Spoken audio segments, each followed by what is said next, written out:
Sabe, quando nós preparamos as coisas, uma festa, um carnaval aí fora, a gente vê o povo tão alegre, pulando, dando tudo de si. E nesta noite você tem a oportunidade de dar o seu melhor para Deus. Aleluia! Aleluia! Diga à pessoa que está ao seu lado, dê o seu melhor. Aleluia!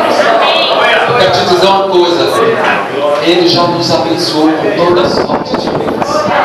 E por onde você for, essa bênção ela te acompanha.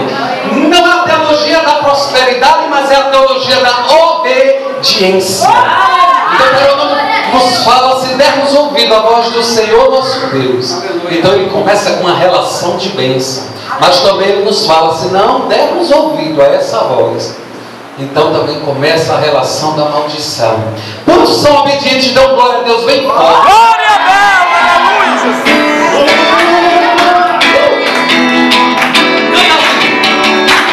Por onde for a minha bênção, me seguirá, onde colocar as minhas, prosperará a minha saída, bendita será, pois foi minha a promessa, foi a promessa, prosperarei, orarei,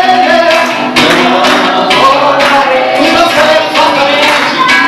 celeiros fartamente, se encherão, a minha casa terra sempre, porque tua provisão. Onde eu puser as plantas dos meus pés, possuirei, pois sobre mim é uma. Levanta a mão no Cristo, vai bom. Prosperarei,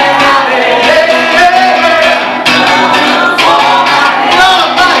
Para a direita, Para a esquerda, pra minha frente, e para trás. Para a esquerda, a minha frente, a minha frente, e para trás.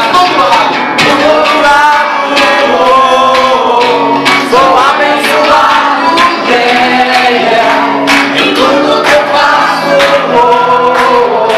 Sou abençoado, uma bênção, Senhor. Por onde for a tua bênção, seguirá, onde colocar as minhas, ok? Prosperará a minha entrada e minha saída, bendita será, pois sobre mim é uma promessa. Alegre, igreja, olha!